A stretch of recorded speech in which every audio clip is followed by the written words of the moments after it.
아이패드를 활용한 공부 방법이라는 주제로 오늘 발표를 하게 된 고려대학교 약학과 정유진입니다. 먼저 오늘 발표의 순서에 대해서 말씀드리겠습니다. 우선 제가 어떤 사람인지에 대해서 저를 소개하는 시간을 먼저 가질 것이고, 그 다음에는 저만의 공부 방법이 무엇인지 소개를 해드리려고 합니다. 그리고 마지막으로 정리하는 시간을 가져보겠습니다. 우선 저는 그 약학과 5학년에 지금 재학 중이고, 약학과 5학년이라는 뜻은 우선 약학과를 들어가기 위해서는 전적대학교에서 2년 동안 학교를 다니고 그 다음에 피트라는 편입시험을 준비를 해서 다시 약대로 편입을 하게 되는 시스템을 통해서 입학을 하게 되어서 약대에 들어온 지는 지금 3년째라서 약대에선 3학년이라고 생각을 해주시면 됩니다. 저는 전적대 같은 경우에는 고려대학교 안암 캠퍼스에서 바이오유공학부에 재학을 했었습니다. 네, 그리고 약학과 특성상 시간표가 거의 다 짜여져서 나옵니다. 그래서 대부분 모든 과목이 다 전공 과목으로 이미 시간표가 거의 짜져서 나오기 때문에 저는 이제 전공만 듣고 있고 오늘도 전공 공부를 어떻게 하면 좋을지에 대해서 저만의 공부법을 소개해 드리도록 하겠습니다. 네, 그리고 여기 밑에 보시는 것처럼 이게 제가 포탈 화면에서 이제 캡처를 해서 온 건데 시간표가 거의 다 짜여져서 나오는데 그게 이제 거의 대부분 여기 보시는 것처럼 20에서 22학점 정도를 매 학기 수강하도록 이렇게 짜여져서 나옵니다. 저희과 같은 경우에는 이제 실습을 두 학기 동안 해야 하기 때문에 졸업 학점을 채우려면 이제 다른 학기에 이렇게 학점을 많이 들어야 하는 그런 시스템을 가지고 있습니다. 네, 그리고 제가 공부할 때 어떤 특징이 있는지에 대해서도 말씀드리겠습니다. 우선 저는 공부를 할 때 밥이랑 잠이 필수입니다. 저는 그 친구들 보면은 이제 밥을 많이 먹으면 막 배도 부르고 그러면 잠이 막 오고 그래서 공부할 때 밥을 잘 안 먹는다. 아니면 뭐 밥 먹을 시간도 아깝다. 이런 친구들이 있긴 한데 저는 밥을 안 먹으면 공부가 잘 안 되고 또 제가 열람실을 자주 가는데 그런 밥을 안 먹을 때 꼬르륵 소리 나오는 거 이런 것들이 다 너무 신경이 쓰이기 때문에 그리고 저는 밥을 안 먹으면 졸리더라고요. 그래서 밥을 먹어야 그 힘이 나고 그 힘으로 공부를 할 수 있어서 항상 시험 기간에도 밥은 제때 잘 챙겨 먹는 편입니다. 그리고 제가 잠도 진짜 많습니다. 그래서 잠도 필수입니다. 제가 한 번은 전적대학교 다닐 때 시험을 아예 밤을 꼴딱 새고 보러 간 적이 있었습니다. 근데 그렇게 하고 가니까 시험을 보다가 너무 졸려서 문제를 풀 수가 없고 심지어 졸기도 하고 그런 일이 발생을 했습니다. 그래서 그 다음부터는 진짜 웬만하면 밤을 완전히 새진 않고 진짜 두세 시간이라도 꼭 자고 가도록 합니다. 일단은 아는 거라도 다 풀고 나올 수 있도록. 네, 그래서 저는 일단 잠은 필수로 생각을 하고 있습니다. 그리고 저는 이제 공부할 때 아이패드를 활용해서 공부를 하는데 제가 입학을 해서 바로 다음 학기인 2학기에 아이패드를 구매를 했습니다. 그래서 그때부터 계속해서 아이패드를 이용해서 공부를 해오고 있는데 아이패드에 이제 공부를 할 수 있는 여러 가지 어플들이 있는데 저는 그 중에 여기 노타빌리티라는 어플을 잘 사용을 하고 있습니다. 이 어플을 선택한 이유는 뒤쪽에서 다시 말씀을 드리겠습니다. 네, 그리고 자, ESFP라고 써 있는데 이거는 다들 뭔지 아시죠? 요즘에 좀 유행하고 있는 MBTI 성격 유형 중에 저는 ESFP에 해당을 하는데 이 중에서도 여기 P에 강조가 되어 있다시피 저는 파워 P형입니다. 그래서 P형의 특징이 뭐냐? 우선 뭐 계획을 철저히 세워서 그것을 잘 수행을 하고 이런 식으로 성실하고 꼼꼼한 계획적인 인간 이거의 반대라고 생각하시면 됩니다. 그래서 내일 일은 내일에 걱정하는 사람 계획을 했는데 잘 지키지 못하고 일단 닥치는 일부터 해결을 하고 이런 식으로 그런 성격 유형을 가지고 있습니다. 그래서 이제 제가 그런 성격을 극복해서 어떠한 방법으로 공부를 하고 있는지 소개를 해드리겠습니다. 네. 그러면 이제 저만의 공부 방법을 이제 네 가지로 나눠서 설명을 해드릴 건데, 먼저 계획 세우기, 그 다음에 필기를 완벽히 하는 거, 그리고 정리본 만들기, 그리고 마지막으로 함께 공부하기, 이런 주제로 말씀을 드리겠습니다. 네. 우선 계획 세우기인데, 계획을 세운다는 것은, 되게 어렸을 때부터 되게 진부하게 많이 들어왔던 말일 수도 있는데 저는 이게 정말 중요하다고 생각을 합니다. 근데 저는 아까 말씀드렸다시피 미루기 좋아하고 계획한 것을 잘 실천하지 못하는 편입니다. 성격이 이렇다 보니까 저는 일부러 계획할 때부터 되게 촘촘하고 과하게 계획을 세우고 있습니다. 그리고 나서 이제 그것을 완료하기 위해서 최대한 노력을 한다. 이러한 방법을 사용을 하고 있습니다. 제가 이렇게 계획을 세우는 이유는 어차피 촘촘하게 계획을 세워도 못 지키고 느슨하게 세워도 못 지키더라고요.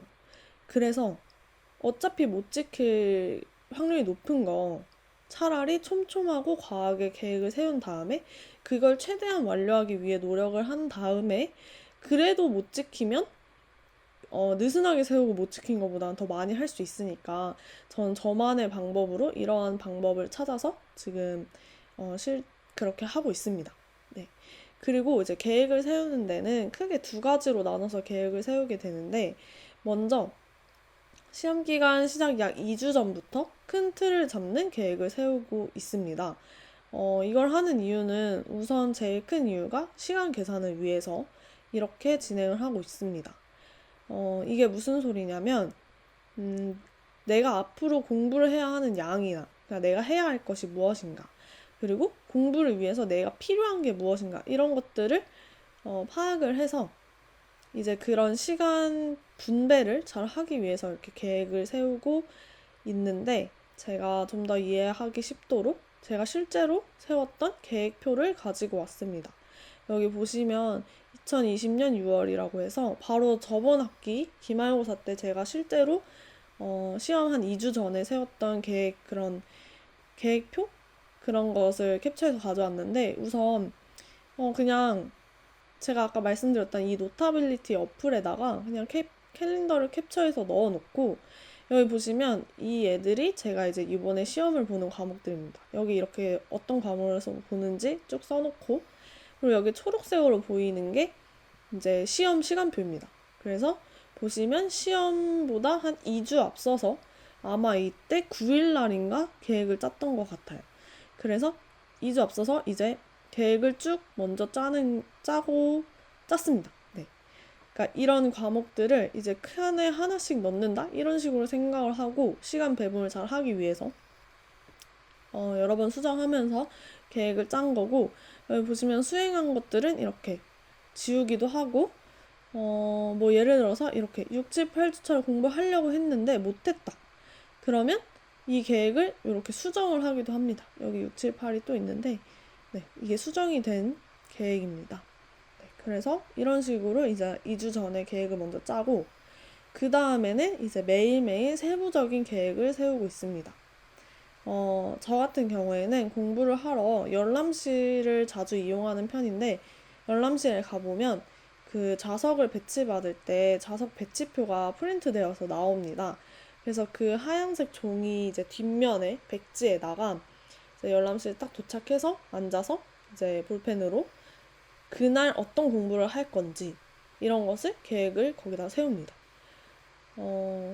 그래서 이제 당일에 예정된 공부 시간이 있잖아요. 내가 오늘은 몇 시간 공부를 할 수 있다. 그 공부 시간이랑 내가 해야 하는 일들, 내가 지금까지 해왔던 거 말고 이제 앞으로 더 해야 하는 일들이 뭐였는지 생각을 하면서 적절히 고려해서 계획을 세우고 있습니다. 그리고 이제 해야 하는 일을 그냥 단순히 리스트업을 하는 것 뿐만이 아니라 이 해당 공부가 얼마나 소요될지도 예상을 해보고 있습니다. 그러니까 예를 들면, 오늘 PPT를 뭐 1회독을 해야 된다.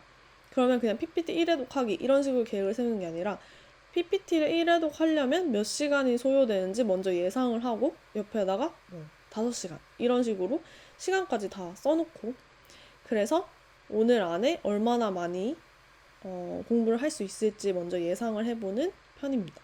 네, 그리고 이 또한 최대한 지키려고 노력을 하고 있습니다. 네, 두 번째 방법으로 필기를 완벽히인데요. 저는 우선 필기를 완벽히 하려는 편입니다. 이게 무슨 소리인지는 조금 뒤에 다시 더 자세하게 말씀을 드릴 거고, 먼저 필기를 완벽히 하기 전에 나만의 필기하는 습관을 기르는 것이 중요합니다. 예를 들어서 중요도를 나타낼 표시나던가 아니면 펜 색깔이 각각 의미하는 바. 예를 들어서 뭐 그냥 전반적인 수업 내용에 대한 필기는 뭐 검정색 볼펜으로 하고 중요한 건 빨간색 볼펜으로 하고 이런 것을 자신만의 약속으로 정해놓는 거. 그리고 뭐 하이라이트는 어떤 식으로 표시를 할 건지 이런 습관을 길러놓고 모든 과목에 적용을 해서 나중에 봤을 때 내가 딱 보면 어떤 게 중요한 건지 알 수 있도록 하는 것이 중요합니다. 그리고 저는 이제 필기를 할 때 아이패드 이 노타빌리티 어플 얘를 선택한 이유가 필기를 완벽히 하기 위해서 얘를 지금 쓰고 있는데 이 노타빌리티의 녹음 기능을 활용하고 있습니다. 노타빌리티는 녹음 기능이 되게 독특한데 어떤 기능이 있냐면 아시는 분들도 많으실 것 같은데 이제 글씨를 쓰면서 녹음 기능을 켜놓고 글씨를 쓰면 나중에 그 글씨를 클릭을 했을 때 그 글씨를 썼을 때 당시에 녹음된 그 부분이 플레이되어서 나옵니다. 네. 그래서 이 기능을 활용을 하고 있는데 우선 모든 수업을 녹음을 합니다. 어떻게 될지 모르니까 일단 모든 수업을 녹음을 하고 있고 특히 뭐 중요하거나 아니면 어려운 수업의 경우에는 저는 이제 수업 시간, 시험 기간에 수업했던 녹음을 다시 한번 들으면서 교수님의 모든 말씀을 다 받아 적고 복습합니다. 그러니까 이게 무슨 말이냐면 그냥 시험 기간에 이제 배속을 좀 빨리 해서 녹음을 한번 다시 들으면서 수업을 한 번 더 복습을 합니다. 그러면서 교수님이 하신 모든 말씀을 다 필기를 합니다. 네. 그리고 수업 시간에 만약에 졸 경우가 생길 수 있는데 이때는 이제 졸음 이렇게 써놓고 나중에 이 녹음 기능을 활용을 하면 그 졸음이라는 글자를 누르면 제가 졸음이라고 썼을 때 녹음된 부분이 플레이 되기 때문에 나중에 그 부분만 다시 들어서 보충을 해놓고 있습니다. 그리고 이제 공부를 하다가 이해가 안 가는 부분이 나올 수도 있는데 이때도 그 이해가 안 가는 부분 주변에 있는 필기를 누르면 그 당시 필기했던 당시에 녹음된 그런 부분이 플레이 되기 때문에 그 부분만 다시 들을 수 있고 그렇게 보충을 해놓는 방법으로 공부를 하고 있습니다. 네, 그리고 이제 제가 아이패드를 사기 전에는 이 곰플레이어라는 어플을 이용을 해서 녹음을 들었었습니다.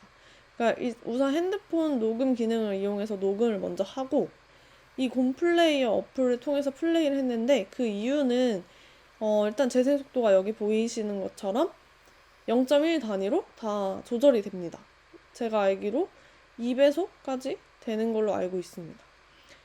그래서 이제 그냥 1배속으로 듣기에는 시간이 너무 아까우니까 좀 더 효율적으로 공부를 하기 위해서 1.2나 1.3으로 좀 더 빠르게 들을 수 있다는 장점이 있고 그리고 이쪽 왼쪽이나 오른쪽을 클릭을 하면 앞으로 10초, 뒤로 10초 이런 식으로 시간 이동이 가능합니다. 그래서 이런 기능을 사용을 하면서 녹음을 들으면 좀 더 효율적으로 들을 수 있어서 아이패드를 사기 전에는 이 어플을 이용을 했었습니다. 네. 그리고 아까 말씀드렸던 필기를 완벽히 하는 게 도대체 무슨 뜻이냐? 교수님의 말씀을 그러니까 모든 말씀을 다 받아 적는다는 뜻입니다. 예를 들어서 농담이나 아니면 예시를 들어주시는 것까지 다 적어 놓습니다. 왜 이렇게 하냐면 이렇게 모든 말씀을 다 필기를 해놓으면 나중에 공부를 하다가 만약에 내가 이해가 안 가는 부분이 나온다. 그럴 때도 만약 그 옆에 써놓은 걸 보면은 그 당시의 수업 시간이 이제 생각이 나기도 하고 해서 참고를 할 수 있기 때문에 굉장히 유용한 방법입니다. 그리고 만약에 이게 습관이 되면 교수님이 강조하시는 포인트들을 다 캐치해낼 수가 있습니다. 왜냐하면 교수님의 모든 말씀을 다 귀 기울여서 듣고 있기 때문에 이제 갑자기 교수님이 이 부분을 여러 번 설명을 하신다.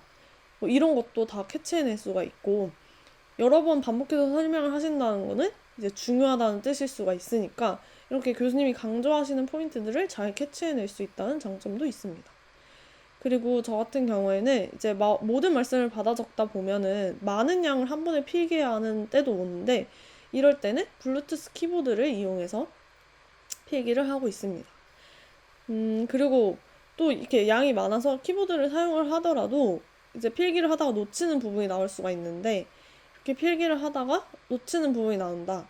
그럼 저는 따로 뭐 녹음이라던가 놓침 이런 식으로 표시를 해놓고 나중에 다시 그 글자를 눌러서 그 부분의 플레이가 되는 걸 듣고 그런 녹음 기능을 활용해서 그 부분만 보충을 하고 있습니다.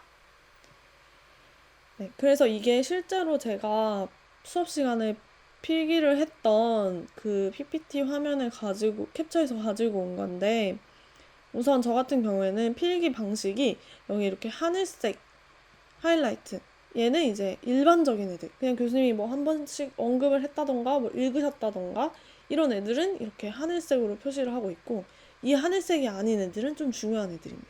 이렇게 눈에 잘 들어올 수 있도록 색깔을 다르게 해서 하이라이트를 하고 있고, 그리고 여기 보시면 이 부분은 이제 양이 많아서 블루투스 키보드를 이용해서 필기를 하게 된 것이고, 여기는 이제 교수님께서 칠판에다가 이런 그림을 그리면서 설명을 해주셔서 저도 따라서 그려놓은 것입니다.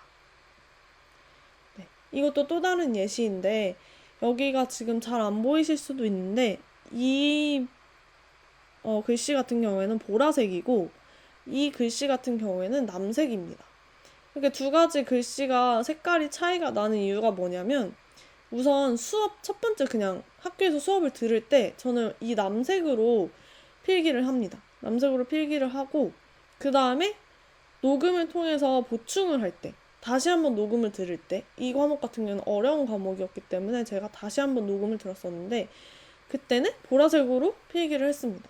이 두 가지를 구분해서 필기한 이유는 아무래도 수업 시간에 먼저 필기를 했다, 이런 애는 그냥 흘려가는 말이 아니라 좀 중요하고 귀에 딱 들어왔다, 이런 뜻이 반영되어 있을 수 있기 때문에 그런 거는 남색으로 표시를 해서 좀 더 집중해서 볼 수 있도록 하고, 보라색 같은 경우에는 녹음을 들으면서 보충한 부분이기 때문에 그냥 부연 설명인 부분이 있을 수도 있고 흘러가는 그냥 얘기인데 써놓은 걸 수도 있습니다.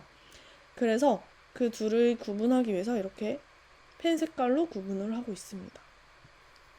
그리고 여기도 보시는 것처럼 이렇게 하늘색 하이라이트들은 그냥 일반적인 교수님께서 언급해주신 그런 것들이고, 여기 이렇게 다른 색깔 하이라이트, 빨간색은 더 중요한 거, 진짜 중요한 건 빨간색으로도 하기도 합니다. 그래서 이런 식으로 구분해서 필기를 하고 있고, 이렇게 교수님이 해주시는 모든 얘기를 받아 적다 보니까 빼곡하게 필기가 되어 있습니다. 그리고 이거는 뭐냐면, 이제 이 부분에서 교수님이 막 설명을 하시다가 갑자기 어떤 이 네 가지에 대해서 차이점을 설명해 주시겠다고 하셨습니다. 근데 얘기를 듣다 보니까 얘기가 길어지고 많은 양이 될 것 같아서 이렇게 새로운 시트를 하나 추가해서, 새로운 페이지를 하나 추가해서 이렇게 제대로 잘 필기를 한 예시를 보여드리고 싶어서 가지고 왔습니다. 이 내용이 이렇게 긴데 이런 빈 공간에다 하다 보면은 가독성도 떨어지게 되고 나중에 알아보기도 힘들게 되니까, 그런 경우에는 이렇게 페이지를 하나 추가해서 필기를 하고 있습니다. 그리고 여기 보시면 녹음 이렇게 써놨는데, 이게 뭐냐면 여기서부터 필기를 하다가 이 부분에서 놓쳐가지고 이 부분 잘 못 듣고 여기서부터 다시 필기가 시작된 겁니다. 그래서 이 부분에 대한 보충이 필요하기 때문에 이 부분에 대해서 녹음 이렇게 써놓고 나중에 이 녹음 부분을 클릭을 해서 그 부분이 녹음된 부분을 듣고 이제 보충을 해놓으려고 표시를 해놓은 것이었습니다. 네, 그리고 이제 세 번째로 정리본 만들기인데, 우선 정리본을 만들 때도 아까 필기할 때는 똑같이 나만의 양식을 정하는 게 중요합니다.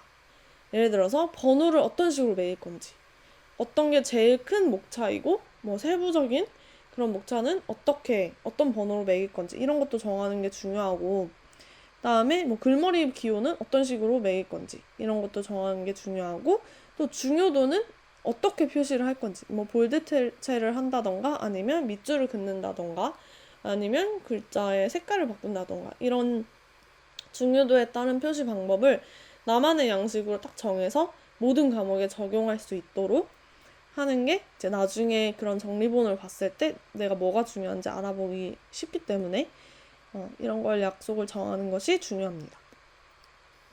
그리고 정리본은 내가 알아보기 편하게 정리하고 또 요약을 해야 합니다. 왜 요약을 해야 되냐? 이 정리본을 만드는 이유 자체가 저는 시험 직전이나 아니면 다해독을 위해서 준비하는 것인데, 시험 직전이라는 뜻은 뭐냐면 제가 이제 시험 기간에 루틴이 어떻게 되냐면 예를 들어서 오전 10시 시험이다. 그러면 저는 한 4, 5시간 정도? 3, 4시간? 적게 자면 3, 4시간? 그러니까 보통 4, 5시간 정도를 시험 기간에 잠을 자는데, 그러니까 한 2, 3시에 잠이 들어서 한 7시쯤에 일어난다고 생각을 할 수 있습니다. 그럼 7시부터 오전 10시까지 시험 직전에 3시간이 있는데, 이 3시간 동안 뭔가를 하기가 되게 애매합니다. 뭐 PPT를 다시 1회독을 하기도 애매하고 다른 걸 하기도 애매해서 저는 이때 좀 보려고 정리본을 만드는 편입니다. 정리본을 만들어 놓으면 이 시험 직전에 다회독을 정리본으로 할 수 있기 때문에 그런 걸로 응용을 하기 위해서 정리본을 만들고 있습니다. 그러므로 양이 많은 과목인 경우에는 더욱더 필수라고 할 수가 있습니다. 다회독을 양이 많은데 그거를 PPT를 계속 다회독을 할 수가 없으니까 요약을 해서 정리본을 만든 다음에 다해독을 하는 것이 더 효율적이라고 생각을 합니다. 그리고 요약을 할 때 이제 중요한 점이 저는 최대한 전체 내용을 다 다루고 내가 확실히 아는 내용만 제외를 합니다. 그러니까 이것저것 아무거나 다 없애버리는 게 아니라 내가 확실히 안다 이런 내용만 제외를 하고 나머지 내용은 그냥 말을 줄이거나 아니면 좀 더 뭐 표로 요약을 한다던가 이런 식으로 정리를 하는 편이지 내용을 삭제하지 않습니다. 제가 중요하지 않다고 생각을 해서 삭제를 했었더라도 교수님이 보시기에는, 어차피 문제는 교수님이 내시는 거니까 교수님이 보시기에는 중요한 부분일 수도 있기 때문에 저는 웬만하면 내용을 제가 확실히 아는 게 아닌 이상 지우진 않습니다. 이게 이제 제가 실제로 만들었던 정리본을 또 캡처를 해왔는데, 이게 딱 봐도 되게 가독성이 떨어지고 그냥 줄글 나열한 것처럼 보일 수 있어요. 근데 이게 제가 그냥 보기 편하게 정리를 한 거라서 저는 이게 보기가 편한데 남들은 물론 어려울 수 있습니다. 이런 식으로 어차피 남한테 주는 게 아니라 내가 볼 거기 때문에 내가 보기에 편한 그런 방식을 선택을 하고 또 빨리 만들 수 있는, 여기다가 시간을 너무 많이 투자할 수가 없어서 또 빨리 만들 수 있는 그런 양식을 정해서 정리를 하시면 좋을 것 같습니다. 이거 같은 경우에는 여기 지금 잘 안 보일 수도 있는데 여기 10쪽이라고 되어 있습니다. 그러니까 이게 원래 당뇨병에 관한 수업 내용이었는데 PPT가 120장이 넘어가는 것이었습니다. 그거를 이제 10장으로 줄이는 작업을 했던 것이었습니다. 네, 그리고 이것도 또 정리본 중에 하나인데 이거는 이제 이 부분을 설명해 드리려고 가지고 온 건데, 이렇게 그냥 나열식으로 이 부분을 정리를 하고 싶다 하면 PPT에도 나열식인데 이걸 굳이 다 타이핑을 하고 있을 필요가 없습니다. 그러니까 이거는 그냥 PPT에 이렇게 캡처해서 바로 넣으면 훨씬 더 빨리 만들 수 있게 되겠죠? 네. 그래서 이렇게 정리본을 만들고 있고, 그다음에 이거는 이제 정리본을 항상 컴퓨터로 만들 수 없을 수도 있으니까 아이패드를 보면서 공부를 할 때 이렇게 손으로 직접 정리본을 만들기도 했습니다. 하지만 이제 다 만들고 나면은 저는 꼭 캡처를 해서 아이패드에 넣어놓는 편입니다. 아무래도 뭐 계속 아이패드 하나만 들고 다니기 때문에 여기다 넣어놓으면은 다시 꺼내보기 유용해서 이렇게 저장을 해놓고 있습니다. 네. 그리고 이제 마지막 공부 방법인데, 마지막으로는 함께 공부하기. 이런 방법입니다. 이게 무슨 소리냐면 저는 보통 이제 혼자 공부를 하지 않고 친구들이랑 같이 공부를 하는 편입니다. 이게 같이 만나서 공부를 한다는 뜻이 아니라, 그러니까 친구들이랑 자료를 만들어서 공유를 많이 합니다. 그러니까 내가 혼자 만든 자료뿐만이 아니라 친구들한테 내가 만든 것도 나눠주고 친구들이 만든 것도 받고 이러다 보면은 시간을 좀 더 효율적으로 쓸 수 있고 다른 사람들이 생각하는 중요한 포인트들에 대해서도 좀 알아볼 수가 있고 만약에 그게 내가 생각한 거랑 겹친다. 그럼 정말 중요한 거니까 좀 더 집중을 해서 공부를 할 수도 있고 이런 팁들을 얻을 수도 있고 아니면 서로 질의응답을 해가지고 부족한 부분을 보충을 해줄 수도 있습니다. 내가 모르지만 친구는 알고 있는 부분을 나한테 설명을 해줄 수도 있고 친구가 모르지만 내가 알고 있는 부분을 같이 설명을 해주면서 나도 공부가 되고 친구도 공부가 되는 이런 방법을 저는 선호하고 있습니다. 그래서 친구들이랑 같이 만나서 공부를 하는데 저는 교수학습 지원센터에서 스터디 프로그램이 거의 매 학기 열리고 있습니다. 그래서 저는 이거를 좀 많이 활용을 했었습니다.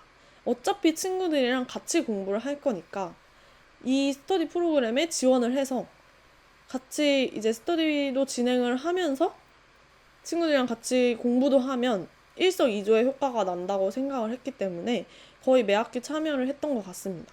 네, 그래서 이 프로그램을 활용을 하시는 것도 좋을 것 같고 이거가 어떨 때 더 좋았냐면 일단 공부 그 과목의 양이 방대하고 또는 뭐 암기 위주인 과목 아니면 정리가 필요한 과목에서는 스터디가 굉장히 유용했습니다. 그러니까 정리를 이제 분량을 나눠서 각자 정리를 해와서 공유를 하면 그런 정리하는 데 걸리는 시간도 좀 절약이 될 수가 있고 또 정리를 하고 나서 이제 각자 중요한 포인트가 뭐였던 것 같은지 같이 의견을 나누는 시간도 가졌는데 그러면서 이제 반복적으로 나오는 부분에 대해서 더 집중해서 공부를 할 수도 있고 그래서 이렇게 스터디 프로그램이 이런 과목에서 굉장히 유용했습니다. 네. 그리고 이 스터디 프로그램을 통해서 실제로 수상 경력을 갖기도 했습니다. 그러니까 이거를 하면은 우수 스터디 선정을 해주시는데 저희 스터디가 그때 은상을 받았던 걸로 기억을 합니다. 그래서 수상을 하게 되면 장학금도 나오고 있습니다. 그래서 거의 일석이조, 일석삼조의 효과를 보았던 기억이 있습니다. 그래서 마지막으로 정리해보는 시간을 갖겠습니다. 우선 제가 말씀드렸던 공부법 4가지는 다시 한번 정리를 해보면 계획 세우기, 그다음에 필기를 완벽화하는 거, 교수님의 모든 말씀을 다 받아 적는 거, 그리고 정리본을 만드는 거, 그리고 친구랑 함께 공부하는 거 이렇게 4가지를 소개를 해드렸고 이거는 이제 제가 경험을 통해서 잘 바꿔보면서 저한테 맞는 공부 방법을 찾은 거기 때문에 우선 나만의 공부 방법이 뭔지를 고민해 보는 게 좋을 것 같습니다. 그리고 이걸 고민할 때 꼭 효율적으로 공부하는 방법에 대해서 고민을 해보는 게 좋을 것 같습니다. 네. 공부는 아무래도 양이 많으면 좋긴 하지만 질이 좋아야 더 좋은 거기 때문에 효율적으로 나만의 공부 방법이 어떤 걸지에 대해서 고민을 해보는 시간을 가지면 좋을 것 같습니다. 네, 그러면 들어주셔서 감사합니다. 발표를 마치겠습니다.